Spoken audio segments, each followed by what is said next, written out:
ഇന്ന് 2024 ജൂൺ 30 ഞായറാഴ്ച. കാതിലെത്തും പത്രങ്ങൾ മീഡിയ വൺ പോഡ്കാസ്റ്റ് ആരംഭിക്കുകയാണ്. ഇത് PT നാസർ. കളിയാണ് ഇന്ന് പത്രങ്ങൾക്ക് പ്രധാന കാര്യം. ഒന്നൊഴികെ മലയാളത്തിലെ എല്ലാ പത്രങ്ങളും 2020 ലോകകപ്പിലെ ഇന്ത്യ വിജയം കൊണ്ടാണ് ഒന്നാം പേജ് അലങ്കരിച്ചിട്ടുള്ളത്.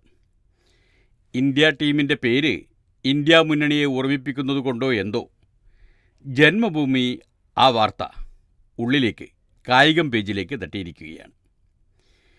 പിന്നെ അത് കാര്യമായി വിന്യസിക്കാത്ത പത്രമുള്ളത് മംഗളമാണ്. എങ്കിലും അതിൽ ഒരു ചെറിയ ചിത്രം ഒന്നാം പേജിലുണ്ട്, കളിയുടെ ചിത്രം. ബാക്കി എല്ലാവരും കളി കൊണ്ട് ആറാടുകയാണ്. ആ വാർത്തയിൽ നിന്ന് തുടങ്ങാം. ലവ് യു ഇന്ത്യ എന്ന തലക്കെട്ടിൽ മലയാള മനോരമ നൽകിയ വാർത്തയിൽ, മനോരമയിൽ ഏക വാർത്ത അതാണ് ഒന്നാം പേജിൽ. 2020 ലോകകപ്പ് രണ്ടാം വട്ടം ലവ് യു ഇന്ത്യ. ദക്ഷിണാഫ്രിക്കയെ 7 റൺസിന് തോൽപ്പിച്ചു. ബാറ്റിങ്ങിൽ തിളങ്ങി വിരാട് കോഹ്ലി, അക്ഷർ. ബോളിങ്ങിൽ മിന്നി പാണ്ഡ്യ, ബ്രുമ എന്നാണ് അവർ കൊടുത്തിരിക്കുന്നത്. ബാർബഡോസ് ലോഹത്തിൽ തീർത്ത 2020 ലോകകപ്പിന് മോഹത്താൽ മിനുക്കുപണി തീർത്ത് ഇന്ത്യ. സ്വന്തം മണ്ണിൽ കൈവിട്ടുപോയ ഏകദിന ക്രിക്കറ്റ് ലോകകപ്പിൻ്റെ സങ്കടം മറക്കാൻ ഇന്ത്യക്കിനി 2020 ലോകകപ്പിലെ ലോക കിരീടം. ബാർബഡോസിലെ കെൻസിങ്ടൺ ഓവലിൽ ദക്ഷിണാഫ്രിക്കയെ 7 റൺസിന് തോൽപ്പിച്ചാണ് ഇന്ത്യ ജേതാക്കളായത്. സ്കോർ: ഇന്ത്യ 20 ഓവറിൽ 7 വിക്കറ്റ് നഷ്ടത്തിൽ 176. ദക്ഷിണാഫ്രിക്ക 20 ഓവറിൽ 8-ന് 169. വിരാട് കോഹ്ലി 59 പന്തിൽ 76 റൺസ്. അക്ഷർ പട്ടേൽ 31 പന്തിൽ 47 റൺസ് എന്നിവരുടെ മികച്ച ഇന്നിങ്സുകളും ജസ്പ്രീത് ബുംറയുടെ 2-18 നേതൃത്വത്തിൽ ബോളിംഗ് നിരയുടെ ഉജ്ജ്വല പ്രകടനവുമാണ് ഇന്ത്യക്ക് അവിസ്മരണീയ വിജയം സമ്മാനിച്ചത്. ഹെയ്ൻസ് ക്ലാസൻ്റെ 27 പന്തിൽ 52 വെടിക്കെട്ട് ഇന്നിങ്സോടെ ദക്ഷിണാഫ്രിക്ക പൊരുതിയെങ്കിലും നിർണായക സമയത്ത് വിക്കറ്റുകൾ വീഴ്ത്തി ഇന്ത്യൻ ബോളർമാർ വിജയം പിടിച്ചുവാങ്ങി. അവസാനത്തെ ഓവറിൽ ഡേവിഡ് മില്ലറെ പുറത്താക്കാൻ സൂര്യകുമാർ യാദവ് എടുത്ത ഉജ്ജ്വല ക്യാച്ചും ഇന്ത്യൻ വിജയത്തിൽ നിർണായകമായി. കോഹ്ലിയാണ് player of the match.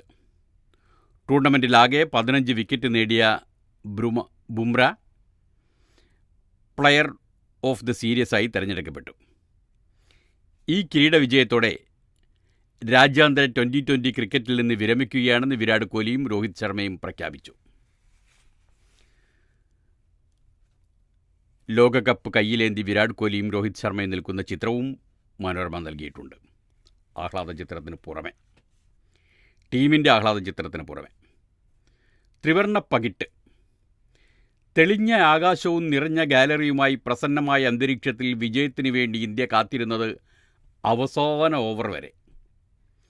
Hardik പാണ്ഡ്യയുടെ 5-ാം പന്തിൽ കഗീസോ റബാദ പുറത്തായതോടെ തന്നെ ഗാലറിയിൽ ഇന്ത്യൻ ആരാധകരുടെ വിജയാഘോഷം തുടങ്ങിയിരുന്നു. അവസാന പന്തിൽ ദക്ഷിണാഫ്രിക്ക സിംഗിളിൽ ഒതുങ്ങിയതോടെ അത് മൈതാനത്തേക്കും പടർന്നു. കോഹ്ലി ത്രിവർണ്ണ നിറമാർന്ന ആകാശത്തേക്ക് വിരൽ ചൂണ്ടി. ഹാർദിക് നിലത്ത് മുട്ടുകുത്തി വിതുമ്പിയപ്പോൾ ക്യാപ്റ്റൻ രോഹിത് ശർമ്മ വിജയ മൈതാനത്ത് സർവ്വം മറന്നു കിടന്നു. ഉജ്ജ്വല ബോളിങ്ങിലൂടെ വിജയശില്പിയായ ജസ്പ്രീത് ബുംറ ഭാര്യയും കമൻറ്റേറ്ററുമായ സജന ഗണേശനെ കെട്ടിപ്പുണർന്നു. സൂര്യോദയം.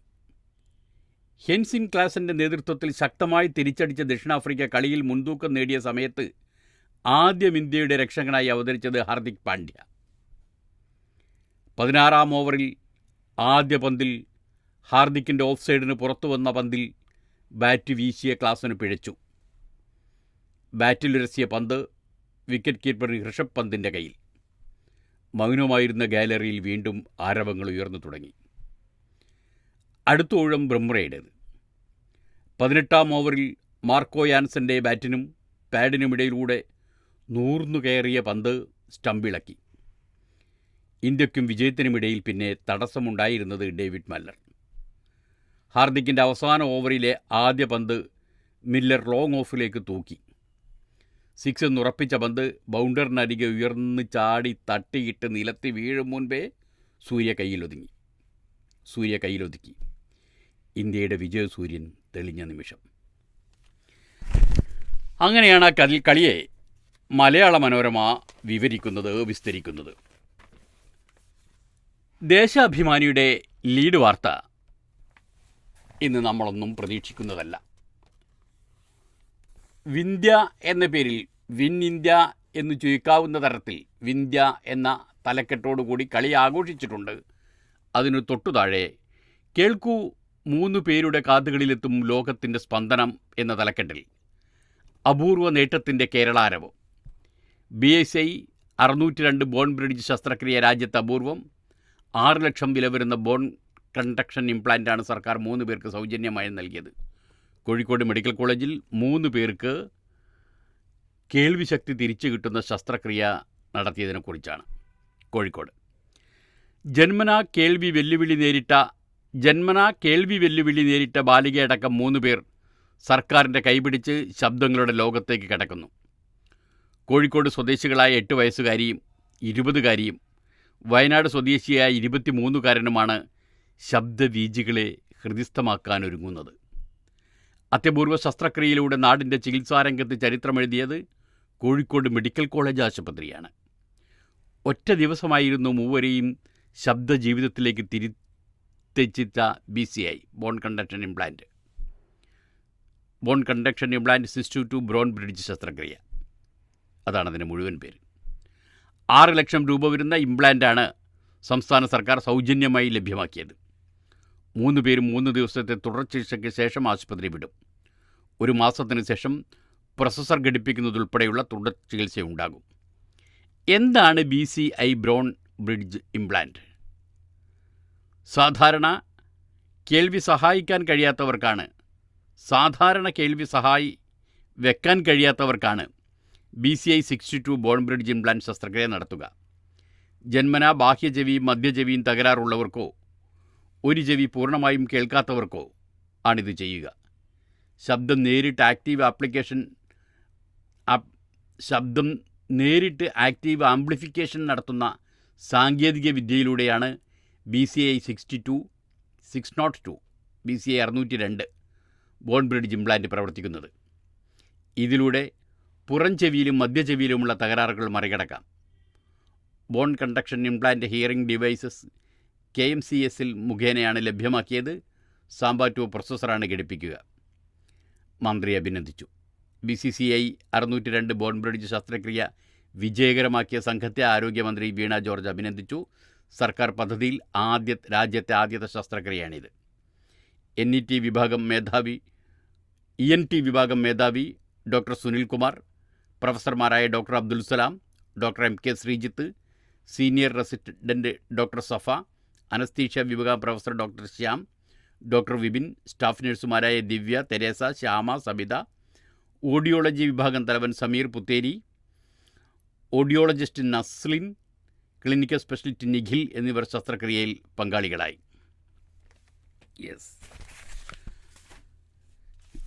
അതോടൊപ്പം തന്നെ ആരോഗ്യരംഗത്ത് നിന്ന് ശ്രദ്ധിക്കേണ്ട ഒരു വാർത്തയുണ്ട്. വ്യാജമരുന്ന് കേരളത്തിലേക്കുമെന്ന് മാധ്യമം. കൊച്ചിയിൽ നിന്നാണ് റിപ്പോർട്ട്. സംസ്ഥാന ഡ്രഗ്സ് കൺട്രോളർ വിഭാഗം പരിശോധന തുടങ്ങി എന്നതും എടുത്തു പറയുന്നുണ്ട്. പ്രമുഖ ബ്രാൻഡുകളിലെ മരുന്നുകളുടെ ഗുണനിലവാരം കുറഞ്ഞ വ്യാജന്മാർ ഇതര സംസ്ഥാനങ്ങളിൽ നിന്ന് കേരളത്തിലേക്കും. പ്രമുഖ ബ്രാൻഡുകളിലാണ്, പക്ഷേ ഗുണനിലവാരം കുറഞ്ഞ വ്യാജന്മാരാണ്. അത് ഇതര സംസ്ഥാനങ്ങളിൽ നിന്ന് കേരളത്തിലേക്കും. അർബുദം, വൃക്കരോഗം, പ്രമേഹം, ശ്വാസരോഗങ്ങൾ, ഹൃദ്രോഗം തുടങ്ങിയവക്ക് സർവ്വസാധാരണമായി ഉപയോഗിക്കുന്നവയുടെ വ്യാജമരുന്നുകളാണ് ഓൺലൈൻ പ്ലാറ്റ്ഫോം വഴിയും അല്ലാതെയും വിറ്റഴിക്കപ്പെടുന്നത്. ഇത് സംബന്ധിച്ച പരാതികളെ തുടർന്ന് ഡ്രഗ്സ് കൺട്രോൾ വിഭാഗം പരിശോധന തുടങ്ങി. ഡൽഹി, ഗാസിയാബാദ്, തെലങ്കാന, നോയിഡ, ഹിമാചൽ പ്രദേശ്, പഞ്ചാബ് എന്നിവിടങ്ങൾ കേന്ദ്രീകരിച്ചാണ് മതിയായ ചേരുവകളും ഡോസും ഇല്ലാതെയുള്ള മരുന്നുകളുടെ നിർമ്മാണം. കോടികളുടെ വിറ്റുവരവുള്ള പ്രമുഖ കമ്പനികളുടെ ആൻറ്റിബയോട്ടിക്കുകൾക്കും ഇത്തരത്തിൽ വിൽക്കപ്പെടുന്നതായി ഡ്രഗ്സ് കൺട്രോളർ അഡ്മിനിസ്ട്രേഷൻ അടുത്തിടെ തെലങ്കാനയിൽ നടത്തിയ പരിശോധനയിൽ കണ്ടെത്തിയിരുന്നു. ഡ്രഗ്സ് കൺട്രോളർ അഡ്മിനിസ്ട്രേഷൻ ശേഖരിച്ച 1500 സാമ്പിളിൽ 58 മരുന്ന് പൂർണ്ണമായും വ്യാജമാണെന്ന് ലബോറട്ടറി പരിശോധനയിൽ തെളിഞ്ഞു. കേരളത്തിൽ വ്യാജമരുന്ന് നിർമ്മാണം ഇല്ലെങ്കിലും പുറത്തുനിന്ന് എത്തുന്നതായി വ്യാപാരികൾ തന്നെ സമ്മതിക്കുന്നുണ്ട്. യഥാർത്ഥ മരുന്നെന്ന് തോന്നിപ്പിക്കുന്നതും ഗുരുതര പാർശ്വഫലങ്ങളുള്ളതുമായ ഇവ ചിലയിടങ്ങളിൽ കൂടിയ വിലയ്ക്കും മറ്റ് ചിലയിടങ്ങളിൽ അമിത വിലക്കിഴിവ് വാഗ്ദാനം ചെയ്തുമാണ് വിൽപ്പന. അതുകൊണ്ട് തന്നെ അമിത വിലക്കിഴിവ് വാഗ്ദാനം ചെയ്യുന്ന മരുന്നുകളുടെ ഗുണനിലവാരം ഉപഭോക്താക്കൾ ഉറപ്പാക്കണമെന്ന് ഡോക്ടർമാരും പറയുന്നു. വ്യാജമരുന്ന് കണ്ടെത്തിയിട്ടില്ല എന്ന് ഡ്രഗ്സ് കൺട്രോളർ. വ്യാജമരുന്നിനെതിരെ ഓപ്പറേഷൻ ഡബിൾ ചെക്ക് എന്ന പേരിൽ പരിശോധന കർശനമാക്കിയിട്ടുണ്ടെന്നും എന്നാൽ ഇത്തരം മരുന്ന് കണ്ടെത്തിയിട്ടില്ലെന്നും സംസ്ഥാന drugs controller doctor K Sajith മാധ്യമത്തോട് പറഞ്ഞു. പർച്ചേസ് ബില്ലിനൊപ്പം നിർമ്മാതാവിലേക്ക് വരെ പരിശോധന നീളും. ഗുണനിലവാരമില്ലാത്തവ കണ്ടെത്താൻ സാമ്പിൾ പരിശോധനയുമുണ്ട്. ഡിസ്കൗണ്ട് ബോർഡ് പ്രദർശിപ്പിക്കുന്ന മരുന്ന് വിൽപ്പനശാലകളോട് വിലക്കിയുള്ള മരുന്നുകളുടെ പ്രത്യേക പട്ടിക സൂക്ഷിക്കാനും നിർദ്ദേശിച്ചിട്ടുണ്ടെന്ന് ഡോക്ടർ സുജിത് കുമാർ പറഞ്ഞു. അമീബിക്ക് മെനിഞ്ചൈറ്റിസ് കൂടുതൽ പഠനം വേണം. അമീബ പേടി ഇന്ന് എല്ലാ പത്രങ്ങളിലും കാര്യമായിട്ട് തന്നെ നൽകിയിട്ടുള്ളതാണ്. മാതൃഭൂമിയിൽ അമീബ പേടിയെന്നും മനോരമയിൽ അമീബിക്ക് ആശങ്ക എന്നും പറയുന്നു. മാധ്യമം അമീബിക്ക് മെനിഞ്ചൈറ്റിസ് വേണം കൂടുതൽ പഠനം എന്നാണ്. കോഴിക്കോട് നിന്ന് ടി മുംതാസ് റിപ്പോർട്ട് ചെയ്യുന്നു. 2 മാസത്തിനിടെ സംസ്ഥാനത്ത് 3 അമീബിക്ക് മെനിഞ്ചൈറ്റിസ് റിപ്പോർട്ട് ചെയ്തിട്ടും അത്യപൂർവ രോഗമാണ് എന്ന സ്ഥിരം പല്ലവി ആവർത്തിച്ച് ആരോഗ്യവകുപ്പ്. രോഗത്തിൻ്റെ ഉറവിടം, മുൻകരുതൽ എന്നിവയെക്കുറിച്ച് ജനങ്ങൾക്ക് കൃത്യമായ മാർഗനിർദ്ദേശം പോലും നൽകാതെ ആരോഗ്യ പ്രവർത്തകർ ഇരുട്ടിൽ തപ്പുമ്പോൾ വിഷയത്തിൽ കൂടുതൽ പഠനം വേണമെന്ന ആവശ്യം ശക്തമാകുന്നു. നിലവിൽ കുട്ടികൾ കൂടുതലായി നീന്തൽ പരിശീലനം നടത്തുന്നതിനാൽ രക്ഷിതാക്കളിലും ആശങ്ക കൂടുതലാണ്. സംസ്ഥാനത്ത് 8 വർഷത്തിനിടെ 12 പേരാണ് മരണത്തിന് കീഴടങ്ങിയത്. രാജ്യത്ത് അമീബിക് മസ്തിഷ്ക ജ്വരം ഏറ്റവും കൂടുതൽ റിപ്പോർട്ട് ചെയ്യപ്പെട്ടത് കേരളത്തിലാണെന്നും വിദഗ്ധർ ചൂണ്ടിക്കാട്ടുന്നു.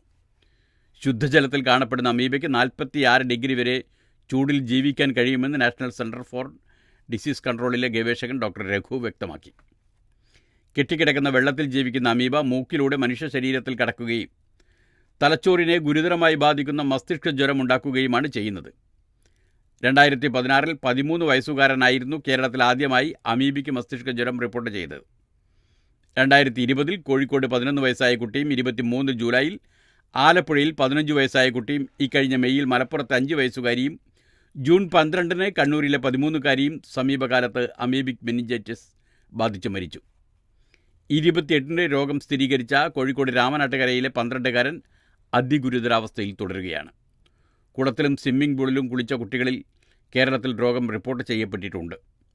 ആഗോളതാപനം കാരണമായുള്ള കാലാവസ്ഥാ വ്യതിയാനമാകാം സമീപകാലത്ത് കൂടുതൽ രോഗം കണ്ടെത്താൻ ഇടയാക്കുന്നതെന്നാണ് തൻ്റെ നിഗമനമെന്ന് കോഴിക്കോട് സ്വകാര്യ ആശുപത്രിയിലെ ഡോക്ടർ റൌഫ് പറഞ്ഞു. നൊഗ്ലേറിയ ഫൗലേറി എന്ന അമീബ വിഭാഗത്തിൽപ്പെട്ട രോഗമാണ് തലച്ചോറിനെ ബാധിക്കുമ്പോഴാണ് പ്രൈമറി അമീബിക് മെനിഞ്ചോ എൻസെഫലൈറ്റിസ് എന്ന രോഗമുണ്ടാകുന്നത്.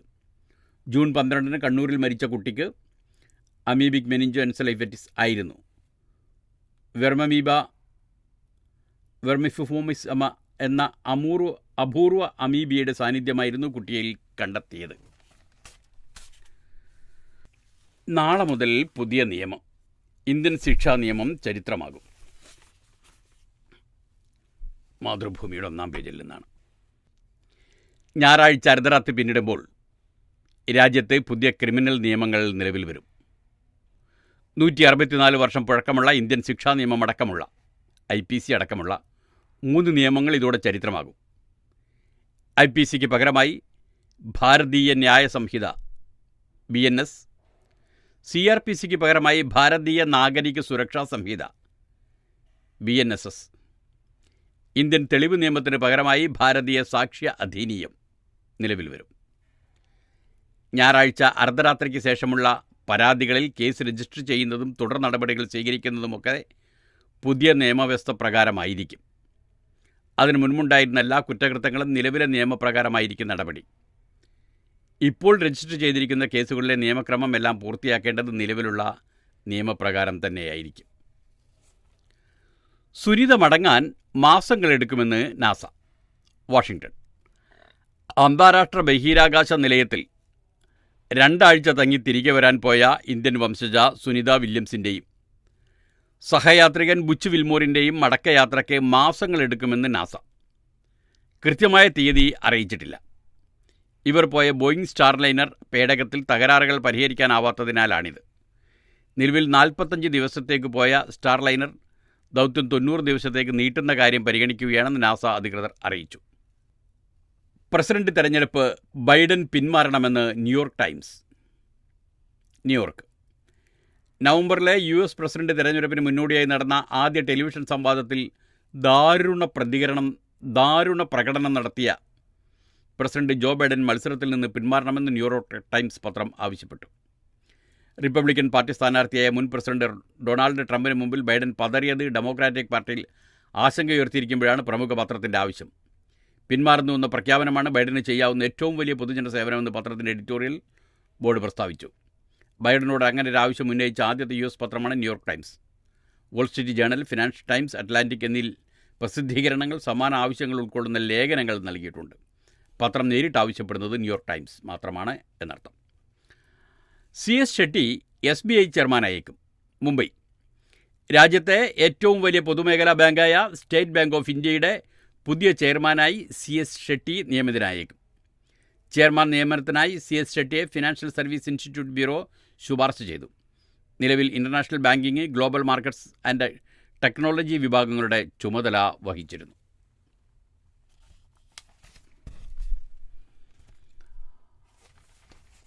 മാതൃഭൂമിയുടെ ലീഡ്. മറ്റെല്ലാ പത്രങ്ങളും ഇന്ന് ഫുട്ബോൾ കഴിഞ്ഞാൽ കൊടുത്തിരിക്കുന്ന കളി CPMലെ ആരോപണ മത്സരമാണ്. അതിനെക്കുറിച്ച് പല കഷ്ണം വാർത്തകളുണ്ട്. ഒന്ന്, ചെങ്കൊടിക്ക് അപമാനം, CPMനെതിരെ ആഞ്ഞടിച്ച് CPI എന്നൊരു വാർത്തയാണ്. തെരഞ്ഞെടുപ്പ് പരാജയത്തിന് പിന്നാലെ ആഭ്യന്തര വിവാദത്തിൻ്റെ എരുതിയിൽ വീണിരിക്കുന്ന CPMനെ ആഞ്ഞുകുത്തി CPIയും.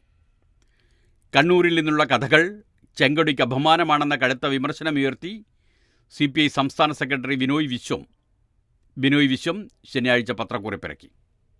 ആ പത്രക്കുറിപ്പ് ഇങ്ങനെയാണ്: കണ്ണൂരിൽ നിന്നുള്ള വാർത്തകൾ കമ്മ്യൂണിസ്റ്റ് പ്രസ്ഥാനത്തിൻ്റെ ബന്ധുക്കളെയാകെ വേദനിപ്പിക്കുന്നതാണ്.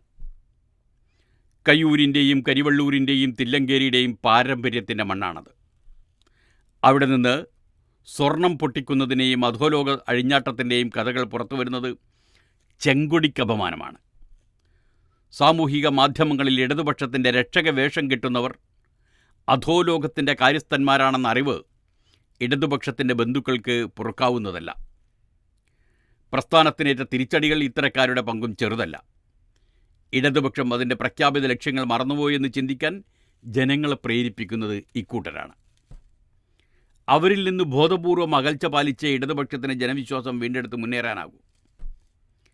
ചീത്തപ്പണത്തിൻ്റെ അജ്ഞാനുവർത്തികളായി മാറി അധോലോകത്തെ പിൻവറ്റുന്നവർ ഇടതുപക്ഷത്തെ ഒറ്റുകൊടുക്കുന്നവരാണ്. അവർക്ക് മാപ്പില്ല എന്ന് പ്രഖ്യാപിക്കാനുള്ള സമയം അതിക്രമിച്ചിരിക്കുന്നു.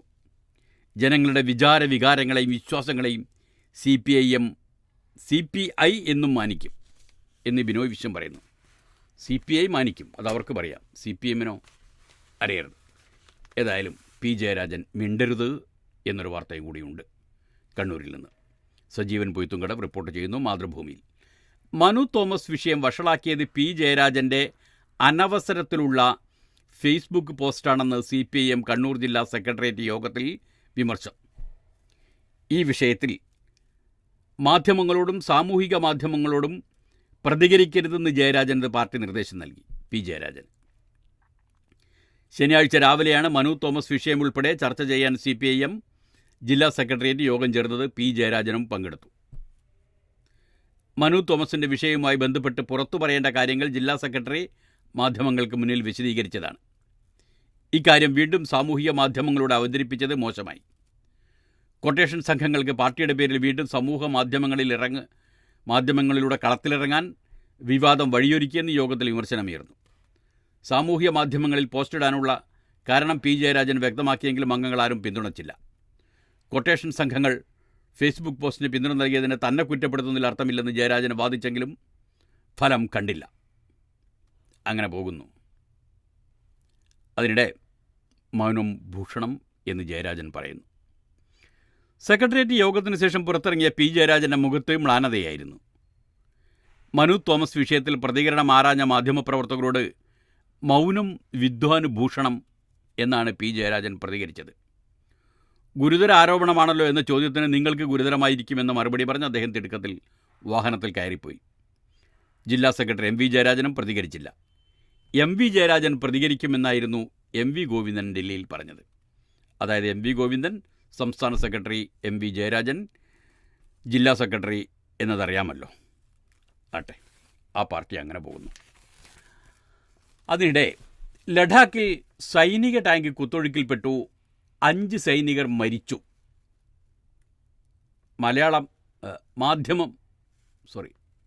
അഞ്ച് സൈനികർ മരിച്ചു. എല്ലാ പത്രങ്ങളും നൽകിയിരിക്കുന്ന ഈ വാർത്തയാണ്. മലയാള മനോരമയിലുണ്ട്, മാധ്യമത്തിലുണ്ട്. നമ്മളിപ്പോൾ വായിക്കുന്നത് മാതൃഭൂമി പത്രമാണ്. മാതൃഭൂമിയുടെ തലക്കെട്ടാണ് 5 സൈനികർ മരിച്ചു എന്നത്. കിഴക്കൻ ലഡാക്കിൽ നിയന്ത്രണ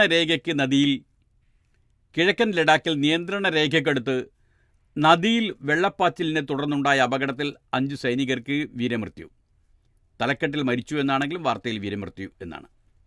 ഷ്യോക് നദിക്ക് കുറുകെ സൈനിക ടാങ്ക് കടത്താൻ ശ്രമിക്കുന്നതിനിടയിലുണ്ടായ കുത്തൊഴുക്കിൽപ്പെട്ട് കരസേനയുടെ ജൂനിയർ കമ്മീഷൻഡ് ഓഫീസറും 4 ജവാന്മാരുമാണ് കൊല്ലപ്പെട്ടത്. ശനിയാഴ്ച പുലർച്ചെ 1:30 ലേയിൽ നിന്ന് 148 കിലോമീറ്റർ അകലെ സാസർ ബ്രംഗസക്ക് സമീപമാണ് അപകടം.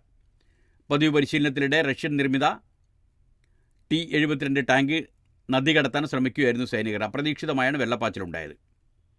MRK Reddy, Subhan Khan, Bhupendra Negi, E Thaibam, S Nagaraju എന്നിവരാണ് മരിച്ചത്. നദിയിലെ കുത്തൊഴുക്ക് കാരണം ജലനിരപ്പ് ഉയർന്നതും കാരണം രക്ഷാദൗത്യം വിജയിച്ചില്ല.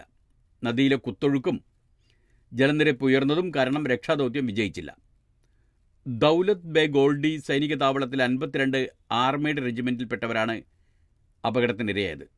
ചൈന അതിർത്തിയിലെ യഥാർത്ഥ നിയന്ത്രണ രേഖയിൽ കാവൽ ചുമതലയുള്ളവരാണ് സംഘം.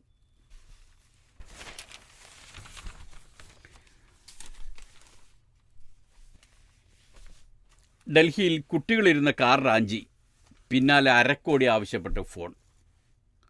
3 മണിക്കൂറുകൾക്കുള്ളിൽ കുട്ടികളെ രക്ഷിച്ചു. പ്രതികളെ കിട്ടിയില്ല. മാതൃഭൂമിയിൽ നിന്നാണ് വാർത്ത. ഡൽഹിയിൽ കുട്ടികളെ ബന്ദികളാക്കി 50 ലക്ഷം രൂപ മോചനദ്രവ്യം ആവശ്യപ്പെട്ടയാൾക്കായി അർദ്ധരാത്രി നഗരത്തിൽ പോലീസിൻ്റെ പരക്കം പാച്ചിൽ. 3 മണിക്കൂർ നീണ്ട ചേസിങ്ങിനൊടുവിൽ കുട്ടികളെയും വാഹനത്തെയും കണ്ടെത്തിയെങ്കിലും പ്രതിയെ പിടികൂടാനായില്ല. വെള്ളിയാഴ്ച രാത്രി 11:40 സിനിമയെ വെല്ലുന്ന സംഭവം. ഡൽഹി ലക്ഷ്മി നഗറിലെ ബേക്കറിയിൽ നിന്ന് സാധനങ്ങൾ വാങ്ങാൻ ദമ്പതിമാർ വാഹനം നിർത്തി പുറത്തിറങ്ങിയതായിരുന്നു. ഈ സമയം 11ഉം 2ഉം പ്രായമുള്ള കുട്ടികൾ വാഹനത്തിനുള്ളിലുണ്ടായിരുന്നു. എയർ കണ്ടീഷൻ ഇട്ടതിനാൽ കാർ ഓഫാക്കിയിരുന്നില്ല. രക്ഷിതാക്കൾ കടക്കുള്ളിൽ കയറിയ സമയം അജ്ഞാതനായ ഒരാൾ വാഹനത്തിൽ കയറി ഓടിച്ചു പോവുകയായിരുന്നു. കടയിൽ നിന്ന് പുറത്തിറങ്ങിയ രക്ഷിതാക്കൾ പരിഭ്രാന്തരായി പോലീസിൽ വിവരമറിയിച്ചു. ഇതിനിടെ തട്ടിക്കൊണ്ടുപോയയാൾ 50 ലക്ഷം രൂപ മോചനദ്രവ്യം ആവശ്യപ്പെട്ട് കുട്ടികളുടെ അച്ഛനെ ഫോണിൽ വിളിച്ചു. മൂത്ത കുട്ടിയുടെ കയ്യിൽ നിന്നാണ് നമ്പർ വാങ്ങിയത്. പരാതി ലഭിച്ച ഉടൻ പോലീസ് 20 വാഹനങ്ങളിലായി തെരച്ചിൽ ആരംഭിച്ചു. ഏറെ നേരത്തെ തെരച്ചിലിനൊടുവിൽ കാർ കണ്ടെത്തി. പിന്നാലെ പാഞ്ഞെങ്കിലും തട്ടിപ്പുകാരൻ നിരന്തരം റൂട്ട് മാറ്റിക്കൊണ്ടിരുന്നു. 200 കിലോമീറ്ററോളം ഇത്തരത്തിൽ പോലീസ് പിന്തുടർന്നതോടെ സമയ്പൂർ ബിദിലിയിലെ വിജനമായ സ്ഥലത്ത് കാർ ഉപേക്ഷിച്ച് ആൾ കടന്നു കളഞ്ഞു. കുട്ടികൾ സുരക്ഷിതരാണ്. കാറിലുണ്ടായിരുന്ന ആഭരണവും മൊബൈൽ ഫോണുകളും ഉൾപ്പെടെ വിലപിടിപ്പ വസ്തുക്കളൊന്നും നഷ്ടപ്പെട്ടിട്ടില്ല. കുഞ്ഞു സസ്തനിയെ ക്യാമറയിലാക്കി മലയാളി ഡോക്ടർ.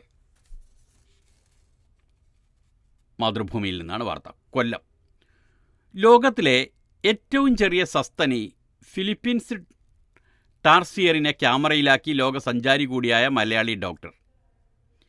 മനുഷ്യൻ ഉൾപ്പെടുന്ന സസ്തനികളിൽ ബുദ്ധിവികാസമുള്ള പ്രൈമേറ്റ് ഗോത്രത്തിൽപ്പെട്ട ഈ ജീവിയെ ഫിലിപ്പീൻസ് ബഹോളിലെ ടാർസിയൻ സങ്കേതത്തിൽ നിന്നാണ് ഡോക്ടർ NK നടരാജൻ പകർത്തിയത്. ഫിലിപ്പീൻസിലെ സെബുവാനോ ഭാഷയിൽ മാവുമാങ്ക് എന്നറിയപ്പെടുന്ന ഈ ജീവിക്ക് 85 മുതൽ 160 മില്ലിമീറ്റർ വരെയാണ് ഉയരം. 80 മുതൽ 160 ഗ്രാം വരെ ഭാരം. മാംസഭുക്കാണ്. നീണ്ട വാലുണ്ട്. ശരീരത്തിന് ആനുപാതികമായി നോക്കുമ്പോൾ വലിയ കണ്ണുകളാണ്. അവ തലയോട്ടിയിൽ ഉറപ്പിച്ചതുപോലെയാണ്. ഇന്ത്യയിലും ശ്രീലങ്കയിലും കാണപ്പെടുന്ന കുട്ടിത്തേവാങ്കുമായി സാമ്യം തോന്നും. കുട്ടിത്തേവാങ്കിന് വാലില്ല. ഈ അപൂർവ ജീവിയെ കാണാൻ ഇവിടെ തന്നെ വരണം. ചിത്രം കൊടുത്തിട്ടുണ്ട്. ഇതിൻ്റെ ചിത്രം പകർത്തുകയെന്നത് തൻ്റെ ചിരകാല മോഹമായിരുന്നു എന്ന് ഡോക്ടർ പറയുന്നു. ലോകത്തിൻ്റെ വിവിധ ഭാഗങ്ങളിൽ നിന്ന് ഇതിനെ കാണാൻ മാത്രം ആയിരക്കണക്കിന് സഞ്ചാരികളാണ് ഇവിടെ എത്തുന്നത്. ഡോക്ടർ നടരാജൻ പറഞ്ഞു. അന്റാർട്ടിക്കയടക്കം എല്ലാ വൻകരകളിലുമായി 91 രാജ്യങ്ങളിൽ സഞ്ചരിച്ചിട്ടുള്ള ഡോക്ടർ 5 പുസ്തകങ്ങളും രചിച്ചിട്ടുണ്ട്. എറണാകുളത്ത് അറിയപ്പെടുന്ന ENT സർജനാണ്. ഭാര്യ ലതാലക്ഷ്മിയും യാത്രയിൽ ഒപ്പമുണ്ട്. Doctor NK Natarajan. ബംഗാളിൽ മുഖ്യമന്ത്രിക്കെതിരെ ഗവർണർ മാനനഷ്ടക്കേസ് കൊടുത്തു. മാതൃഭൂമിയിൽ നിന്ന് തന്നെയാണ് വാർത്ത. കൊൽക്കത്ത. രാജ്ഭവനെക്കുറിച്ച് അപവാദ പ്രചരണം നടത്തുന്നുവെന്നാരോപിച്ച് പശ്ചിമബംഗാൾ മുഖ്യമന്ത്രി മമതാ ബാനർജിക്കെതിരെ സംസ്ഥാന ഗവർണർ CV ആനന്ദബോസ് ഹൈക്കോടതിയിൽ മാനനഷ്ടക്കേസ് ഫയൽ ചെയ്തു. ചില തൃണമൂൽ നേതാക്കളെയും എതിർകക്ഷികളാക്കിയിട്ടുണ്ട്. രാജ്ഭവനിൽ നടക്കുന്ന പ്രവർത്തനങ്ങളുടെ വെളിച്ചത്തിൽ സ്ത്രീകൾ അവിടേക്ക് പോകാൻ മടിക്കുന്നതായി തനിക്ക് റിപ്പോർട്ട് കിട്ടിയിട്ടുണ്ടെന്ന് കഴിഞ്ഞ ദിവസം മമത പ്രതികരിച്ചിരുന്നു. ഇതിനെതിരെയാണ് മാനനഷ്ടക്കേസ്. ഉത്തരവാദപ്പെട്ട പൊതുസേവകർ അപവാദ പ്രചരണത്തിന് കൂട്ടുനിൽക്കരുതെന്ന് ഗവർണർ പറഞ്ഞു. നിയമസഭയിൽ സത്യപ്രതിജ്ഞ നടത്താൻ ഗവർണർ അനുവദിക്കുന്നില്ലെന്നാരോപിച്ച് ധർണ നടത്തുന്ന നടി കൂടിയായ പുതിയ MLA സായന്തിക ബന്ദോപാധ്യായും രാജ്ഭവനെതിരെ ആരോപണമുന്നയിച്ചു. തനിച്ച് രാജ്ഭവനിലേക്ക് പോകാൻ കുടുംബം തന്നെ അനുവദിക്കുന്നില്ലെന്നാണ് അവർ പറഞ്ഞത്. കഴിഞ്ഞ മാസം രാജ്ഭവനിൽ താൻ പീഡനത്തിനിരയായി താൽക്കാലിക ജീവനക്കാരി പരാതിപ്പെട്ടത് വൻ വിവാദമായിരുന്നു. ഇതിനിടെ ഉപതെരഞ്ഞെടുപ്പിൽ വിജയിച്ച 2 തൃണമൂൽ MLAമാരുടെ സത്യപ്രതിജ്ഞ തിങ്കളാഴ്ച പകൽ 3-നുള്ളിൽ നടത്തിയില്ലെങ്കിൽ ഗവർണർ പ്രത്യാഘാതം നേരിടേണ്ടി വരുമെന്ന് TMC നേതാവ് കുനാൽ ഘോഷിൻ്റെ ഭീഷണിയോട് ഗവർണർ ആനന്ദ് ബോസ് പ്രതികരിച്ചു. കുനാൽ ഘോഷിന് തിങ്കളാഴ്ച 4-ന് ശേഷം മറുപടി നൽകാമെന്നാണ് ഗവർണറുടെ മറുപടി. തിരുകൊച്ചി ലയനത്തിന് നാളെ 75 വയസ്സ്. മലയാള മനോരമയിലാണ് വാർത്ത. കോട്ടയം. തിരുവിതാംകൂർ കൊച്ചി ലയനത്തിന് നാളെ 75 വയസ്സ്.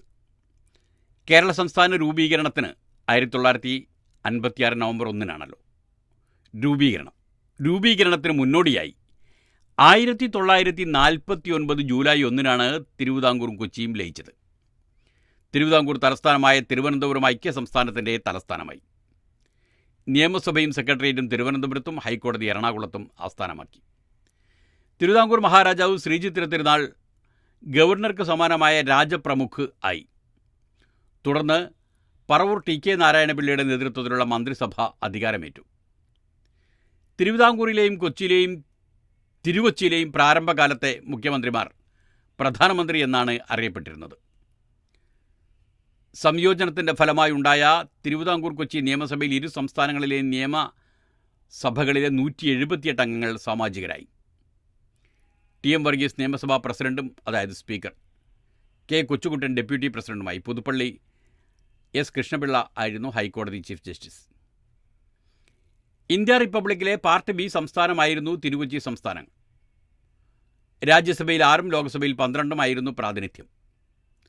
തിരുകൊച്ചിയുടെ ഭൂരിഭാഗം മദ്രാസ് സംസ്ഥാനത്തിലെ മലബാർ ജില്ലയും തിരുകൊച്ചിയുടെ ഭൂരിഭാഗവും മദ്രാസ് സംസ്ഥാനത്തിലെ മലബാർ ജില്ലയും കാസർഗോഡ് താലൂക്കും ചേർത്താണ് 1956 നവംബർ 1-ന് കേരള സംസ്ഥാനം രൂപീകരിച്ചത്. അങ്ങനെ പോകുന്നു ആ വാർത്ത. ബീഹാറിന് പ്രത്യേക പദവി വേണമെന്ന് BJPയെ വെട്ടിലാക്കി JDU പ്രമേയം. ആന്ധ്രയ്ക്ക് പ്രത്യേക സഹായം TDPയും ആവശ്യപ്പെട്ടേക്കും. BJPയെ സമ്മർദ്ദത്തിലാക്കാൻ ബീഹാർ പിന്നോക്ക സംവരണ വിഷയവും. മലയാള മനോരമയിൽ ഡൽഹിയിൽ നിന്നുള്ള വാർത്ത. ബീഹാറിന് പ്രത്യേക പദവിയോ പ്രത്യേക സാമ്പത്തിക പാക്കേജോ വേണമെന്ന് ജനതാദൾ JDU പ്രമേയം BJPക്ക് തലവേദനയാകും. ആവശ്യം പ്രധാനമന്ത്രിയോട് നേരിട്ട് ഉന്നയിക്കാനാണ് ഇന്നലെ ചേർന്ന JDU ദേശീയ നിർവാഹക സമിതി യോഗം തീരുമാനിച്ചത്. ഏതെങ്കിലും സംസ്ഥാനത്തിന് ഇനി പ്രത്യേക പദവി അനുവദിക്കാനാവില്ലെന്നാണ് BJPയുടെ നിലപാട്.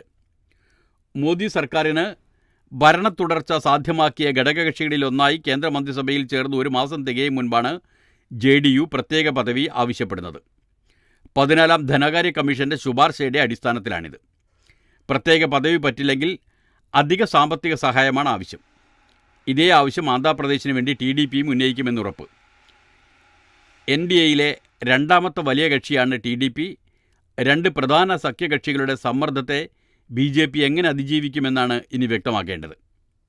ഇതിനിടെ ഘടകകക്ഷികളുടെ സമ്മർദ്ദത്തിന് കനം കൂട്ടാൻ കോൺഗ്രസും രംഗത്തിറങ്ങി. പ്രത്യേക പദവി ആവശ്യപ്പെട്ട് ബീഹാർ സർക്കാർ പ്രമേയം പാസ്സാക്കുമോ എന്ന് കോൺഗ്രസ് ജനറൽ സെക്രട്ടറി ജയറാം രമേശ് ചോദിച്ചു. ആന്ധ്രയ്ക്ക് പ്രത്യേക പദവി ആവശ്യപ്പെട്ട് എന്തുകൊണ്ടാണ് TDP പ്രമേയം പാസ്സാക്കാത്തതെന്നും ജയറാം ചോദിച്ചു. ബീഹാറിൽ പിന്നാക്ക സംവരണം 65% തടഞ്ഞ ഹൈക്കോടതി വിധി സുപ്രീം കോടതിയിൽ ചോദ്യം ചെയ്യുമെന്ന് JDU പ്രമേയത്തിലുണ്ട്. അതും BJPക്ക് പ്രശ്നമാണ്. ജാതി സർവേയുടെ അടിസ്ഥാനത്തിലാണ് പിന്നാക്ക സംവരണം 65 ബീഹാർ സർക്കാർ തീരുമാനിച്ചത്. എന്നാൽ ജാതി സർവേക്ക് സംസ്ഥാനത്തിന് അധികാരമില്ലെന്നാണ് നേരത്തെ സുപ്രീം കോടതിയിൽ കേന്ദ്ര സർക്കാർ വ്യക്തമാക്കിയത്. ഈ നിലപാട് ഇനി തുടരുമോ എന്നാണ് വ്യക്തമാകാനുള്ളത്. ബീഹാർ മുഖ്യമന്ത്രി നിതീഷ് കുമാറിൻ്റെ അധ്യക്ഷതയിൽ ചേർന്ന JDU നിർവാഹക സമിതി വർക്കിംഗ് പ്രസിഡന്റായി രാജ്യസഭാംഗം സഞ്ജയ് ഝായെ നിയമിച്ചു. നിതീഷ് കുമാർ പ്രസിഡന്റായി തുടരും. ഫ്രഞ്ച് പാർലമെൻറ്റ് തെരഞ്ഞെടുപ്പിൽ നിന്നാണ് മാക്രോയുടെ നില പരുങ്ങലിൽ എന്ന് മനോരമയിൽ വാർത്തയുണ്ട്. മാരിൻ ലെ പെന്നിൻ്റെ കക്ഷിയും ഇടതുസഖ്യവും മുന്നിൽ. പാരീസ് ഫ്രഞ്ച് പാർലമെൻറ്റായ നാഷണൽ അസംബ്ലിയിലേക്ക് ആദ്യഘട്ട തെരഞ്ഞെടുപ്പ് ഇന്ന് നടക്കും. രണ്ടാം ഘട്ടം ജൂലൈ 7-നും. ഈ മാസം 9-ന് നടന്ന യൂറോപ്യൻ പാർലമെൻറ്റ് തെരഞ്ഞെടുപ്പിൽ മാരിൻ ലെ പെന്നിൻ്റെ വലതുപക്ഷ കക്ഷിയായ നാഷണൽ റാലി വൻ വിജയം നേടിയതിന് പിന്നാലെയാണ് ഫ്രഞ്ച് പ്രസിഡന്റ് ഇമ്മാനുവൽ മാക്രോൻ പാർലമെൻറ്റ് പിരിച്ചുവിട്ട് ഇടക്കാല തെരഞ്ഞെടുപ്പ് പ്രഖ്യാപിച്ചത്. 36% വോട്ടിൻ്റെ ഉറച്ച പിന്തുണയുമായി NR മുന്നേറുന്നുവെന്നാണ് അഭിപ്രായ സർവേകൾ പറയുന്നത്. ഇടതുപക്ഷ സഖ്യമായ NFP 28.5% വോട്ടുമായി രണ്ടാം സ്ഥാനത്തുണ്ട്. മാക്രോയുടെ സഖ്യം 21%വുമായി മൂന്നാമതാണ്. ഈ സൂചന അനുസരിച്ചാണ് ഫലമെങ്കിൽ NRA അധ്യക്ഷൻ ജോർദാൻ ബർദലെ പുതിയ പ്രധാനമന്ത്രിയാകാനാണ് സാധ്യത. കടുത്ത എതിരാളികളുമായി ചേർന്ന് ഭരിക്കേണ്ടി വരുന്നത് മാക്രോയെ പ്രതിസന്ധിയിലാക്കും. 577 അംഗ പാർലമെൻറ്റിൽ കേവല ഭൂരിപക്ഷത്തിന് 289 സീറ്റ് വേണം. 2022 തെരഞ്ഞെടുപ്പിൽ മാക്രോയുടെ സഖ്യത്തിന് കേവല ഭൂരിപക്ഷം ഇല്ലാതിരുന്നതിനാൽ പ്രതിപക്ഷത്തിന് വഴങ്ങിയാണ് സുപ്രധാനമായ പല തീരുമാനങ്ങളും എടുക്കുന്നത്. ഇന്ന് നടക്കുന്ന തെരഞ്ഞെടുപ്പിൽ ആകെ പോളിംഗ് 25%-ൽ താഴെയുള്ളതും വിജയിക്ക് 50%-എങ്കിലും വോട്ട് കിട്ടേണ്ടതുമായ മണ്ഡലങ്ങളിലാണ് ജൂലൈ 7-ന് രണ്ടാം ഘട്ട വോട്ടെടുപ്പ് നടക്കുക. രണ്ടാം ഘട്ടത്തിൽ മത്സരിക്കാൻ സ്ഥാനാർത്ഥിക്ക് ആദ്യഘട്ടത്തിൽ കുറഞ്ഞത് 12.5% വോട്ട് ലഭിച്ചിരിക്കണം. സാധാരണ നിലയിൽ ഫ്രാൻസിൽ പ്രസിഡന്റ് തെരഞ്ഞെടുപ്പിന് ശേഷമാണ് പാർലമെൻറ്റ് തെരഞ്ഞെടുപ്പ് നടക്കുക. ഇക്കാരണത്താൽ മിക്കവാറും പ്രസിഡന്റിൻ്റെ കക്ഷി തന്നെയാവും പാർലമെൻറ്റിൽ ഭൂരിപക്ഷം ലഭിക്കുക. ഈ തെരഞ്ഞെടുപ്പിൽ ലെ പെന്നിൻ്റെ കക്ഷി പാർലമെൻറ്റിൽ വിജയം നേടിയാലും പ്രസിഡന്റ് സ്ഥാനത്ത് കാലാവധി തീരും വരെ മാക്രോക്ക് തുടരാം. എന്നാൽ രാഷ്ട്രീയ പരാജയം ഏറ്റുവാങ്ങി അദ്ദേഹം തുടരുമോ എന്നാണ് ചോദ്യം. 2027-ലാണ് അടുത്ത തെരഞ്ഞെടുപ്പ്. ഇതോടുകൂടി ഇന്നത്തെ വാർത്തകൾ അവസാനിക്കുന്നു. നാളത്തെ വാർത്തകൾ നാളെ കേൾക്കാം.